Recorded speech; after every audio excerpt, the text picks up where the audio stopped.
Here are 7 different things I'll do differently in 2026 in the garden. The first thing I will do differently is be careful when I am watering. So I am not splashing like the soil onto the plants and cause diseases. I've noticed some of the plants, like my mints, has like spots on them. So I'm just gonna be careful when watering. I'm also gonna try to water like from the focus more on bottom watering, especially for like seedlings when I have them indoors. Another thing that I plan on doing differently is to plant more densely. For the last 2 years, I ended up planting only one pepper plant in a pot or some flowers in a pot. I think what I'm gonna do next year for 2026 is to kind of plant more herbs together with the other plants, so it's not like one plant per pot. This definitely should help with pests. I did have like one basil plant with my tomato and also with a pepper, and I feel like the pepper plant that I had didn't have as many aphids. Now, I don't know if basil with a strong scent, if it's going to mask the pepper, and it's like, oh, I don't want to go around the basil plant because it's a little fragrance. So definitely gonna be planting more flowers, more herbs with my other plants. And I think because I also planted for my zinnias, I think I only had like 3 zinnias in one pot.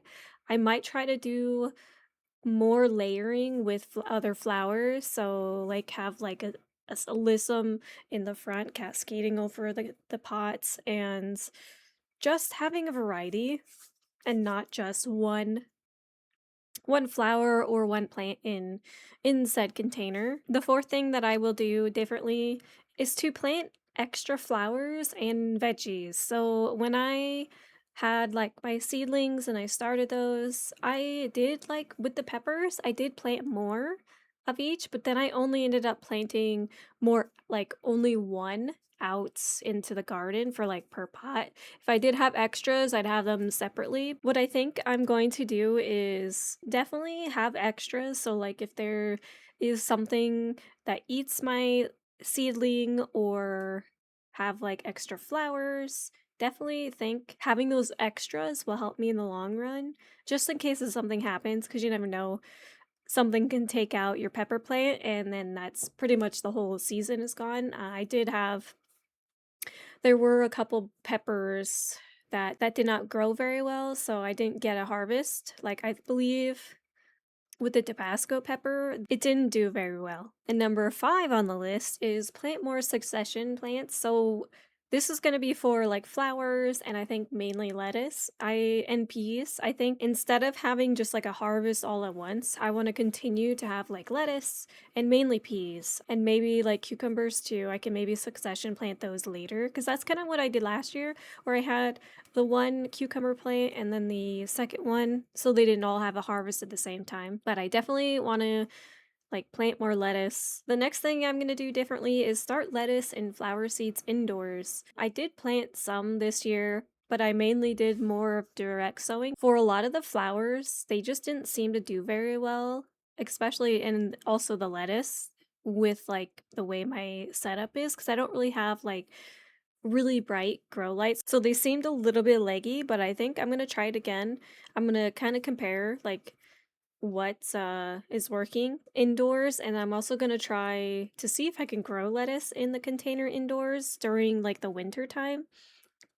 Currently now I planted some. Most of the seeds that I planted, like for the flowers and the lettuce, I pretty much direct sowed them. Now when it comes to the flowers, they did really good, but I want to be able to have the flowers bloom a lot earlier, so I think planting them indoors will help. They ended up taking their time to grow, so and like flower and all of that. I also want to deadhead the flowers as well, like the marigolds and the zinnias. Most of the flowers that I grew last year, I grew for the first time, so I wanted to see how they would grow. So I think with the new year, I will be able to definitely plant more flowers. I'm just gonna go crazy and plant as many flowers as I can. The last thing that I'm gonna do differently is make sure I put everything in my garden journal. So I use the Grow Veg Garden. I have a subscription through them. That's where I plan out all of my garden stuff and I can kind of show you. But it's basically how I want to map out everything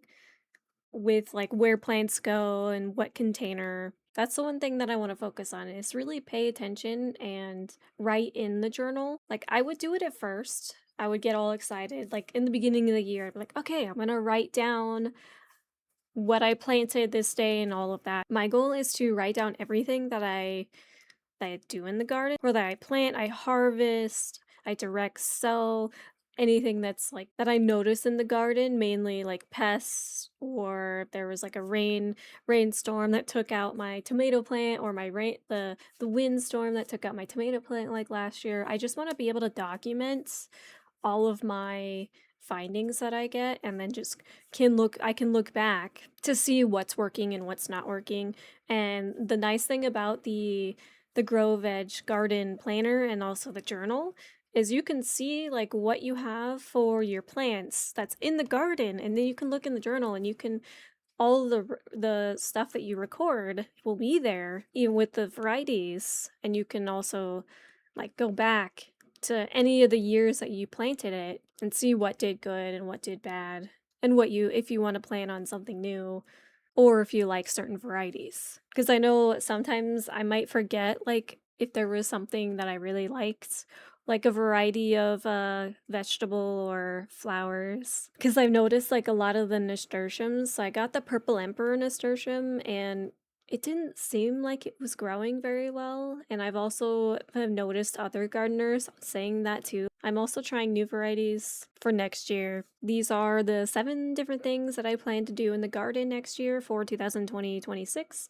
Do you have anything that you didn't like in your garden that you're changing, or are there new varieties that you're going to try out? I would really love to hear them, and I hope everybody has a happy holidays and Merry Christmas. I can't wait for the new year in the garden. This will be the 3rd year that I've been gardening on my balcony. I love to be able to document my journey basically just as like a beginner gardener, and if I can help people on the way and inspire you to grow in places where you normally wouldn't think, especially like with like for me, for instance, I like grow on my balcony, and there's a lot of people say that you can't grow certain food in certain areas or like small spaces like mine. So it's been a lot of fun to just learn all the things that I've been learning about, and I can't wait to see what's next. We'll see you on the next video. Bye everyone.